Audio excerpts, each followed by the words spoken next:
bal ka waran in guud ahaan dal dhan uu leeyahay 2 duulimaad oo kaliya toddobaadkii oona go'doon ka ah caalamka intiisa kale. bartamaha badweynta Pacific Ocean waxaa yaal dal inta badan dakhligiisu ka helo magaca internetkiisa. Tuvalu waa dhibic yar oo xitaa khariidada dunida aad ku arkaynin. dalkani dhererkiisu waa 12 kiiloomitir, ballaciisuna waa inta aad halkan ka aragtaan. waa dalka ugu booqashada yar caalamka. sanadkii hore waxaa booqatay oo kaliya qiyaastii 3,000 oo qof. haddaba maxaa sabab u ah?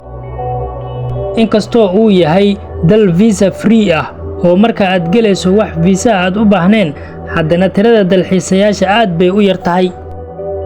markaad rabtid inaad tagto dalkani, marka hore waa inaad tagtaa Fiji, kadib diyaarad yar ka qaadato Fiji, sidaas ku tagto Tuvalu. sababtuna waa ma haystaan runway diyaaradaha waaweyn ku degaan. taasina waa sababaha ugu weyn ay booqashadu ugu yar tahay dalkani. Barcelona waxay iska yareynaysaa tirada dalxiisayaasha, laakiin dalkani waxaa lagu duceystaa inay dadku yimaadaan. It's just the island where my people come from. diyaaraddu waxay nagu soo dejisay caasimadda Funafuti ee dalka Tuvalu. Tuvalu. The hotel is here? Yeah. Really? maqaaxida ma ku yaalaan halkow? hoteelka kaliya meesha ku yaallo, kuwaana waa guryaha dhanka badda ayay jiraan. waa meel aad u fiican. adigu magacaa? Naina. Tuvalu miyaad adigu? Yeah. Tuvalu waxay leedahay kaliya hal saldhig booliis iyo hal dukaanka isgaarsiinta, annagaana u naqaano taarka.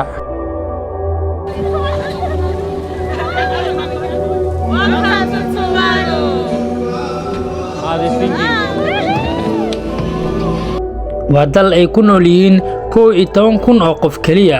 xitaa ma buuxin karaan hal garoon oo kubadda cagta ah. maalinkii 5 ilaa 6 jeer oo kaliya baad dadka arkaysa. dadka waxaa ka mamnuuc ah in ay iibsadaan baabuurta, kaliya saraakiisha ciidanka unbaa iibsani karo. sababtuna waa in aysan lahayn dhul ku filan. dhulkeedu waa kaliya 26 square kilomitir. waa dalka afraad ee ugu yar caalamka. halkaa waa qabri sidaa u jeedaan, waxa idinkaga muuqdo waa qabri.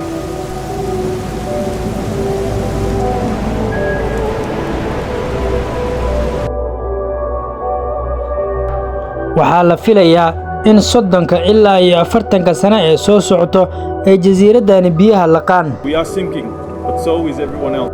jawaanooyin carro laga buuxiyey ayay badda iskaga difaacaan si ay u soo gaarin. waxaan wax ka wareystay waxbarashada dalka. halkan waxbarasho waa bilaash, laga bilaabo iskuulka hoose ilaa iyo dugsi sare. jaamacad ma leh dalka. tuvaalayaashu waxay jaamacad u aadaan Fiji, Australia iyo New Zealand. waxay leeyihiin barnaamijyo socdaal ah. waxaa kale oo ka walwalsanahay in dhammaan dadka aqoonta leh ay dalka ka haajiraan. kaliya hal bangi ayaa ku yaala dalkan oo aad lacag kala bixi karto. wax credit ah ama debit ah kama jirto dalka oo dhan. waxaan tagnay xabsiga dalka, lacag ayaan ku bixinay si aan u aragno xabsigan. How many persons? Only 3. 3? Yeah. And the prison is open? Yeah. Really? Yeah. Why? So they're not gonna go out or something? waxaan wax ka wareysay dhanka ciyaaraha. waxaan leenahay xul qaran oo kubadda cagta. waxaan runtii isku daynay inaan ka mid noqonno FIFA. shuruudaha mid ka mid ah waa in garoonka annagu uu buuxiyo shuruudaha garoomaha. waxaan sidoo kale wax ka weydiiyey dakhliga dalka. waa sidee dal walba lagu qoondeeyo domainka internetka, sida UAE waa .ae, Fiji waa .fj, Tuvalu waa .tv. .tv aad ayuu caan u yahay. haddii aad aragto website isticmaalaya .tv, ogow lacag ayuu bixiyaa. Twitch.tv waa mid ka mid ah shabakadaha ugu caansan ee live streaming-ka, waxayna bixiyaan lacag sanad walba. dakhliga guud ahaan aan ka helno domainka .tv waa 12 milyan oo Australian dollarka ah. Tuvalu waxaa laga cabsi qabaa in 30 sano ay soo socoto uu burburo. Haddaba qorshahaagu ma yahay inaad booqato waddankan inta uusan burburin?